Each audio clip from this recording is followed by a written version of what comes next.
দুর্নীতিমুক্ত এবং স্বচ্ছ নিয়োগ প্রক্রিয়ায় জোর দিতে চাইছেন মুখ্যমন্ত্রী শুভেন্দু অধিকারী। আজকে স্পষ্ট জানিয়ে দিয়েছেন হোয়াটসঅ্যাপ মেসেজের মধ্য দিয়ে কোনো নিয়োগ প্রক্রিয়া হবে না। পাশাপাশি লিখিত পরীক্ষা এবং একাডেমিক স্কোর অর্থাৎ শিক্ষাগত যোগ্যতাকে সবথেকে বেশি গুরুত্ব দেওয়ার কথা বলেছেন।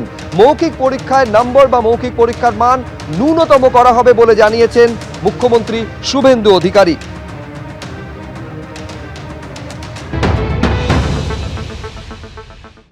আমরা রিটেন এক্সাম, একাডেমিক যে স্কোর এবং সাথে সাথে এখানে পশ্চিমবঙ্গে ওরালে ভাইভাতে ম্যাক্সিমাম নাম্বার রাখা হয়েছে।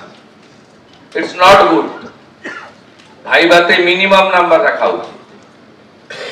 আমরা চাই স্বচ্ছতার সঙ্গে লিখিত পরীক্ষা, আমরা চাই একাডেমিকের মূল্যায়ন ইভ্যালুয়েশন, আমরা চাই 100 point roaster, 100% implementation. It's a mandatory as per hour constitution.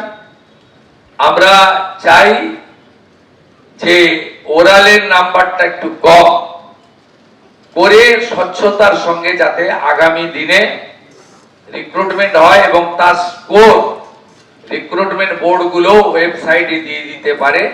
WhatsApp message দিয়ে অ্যাপয়েন্টমেন্ট বা রিক্রুটমেন্ট না হয়।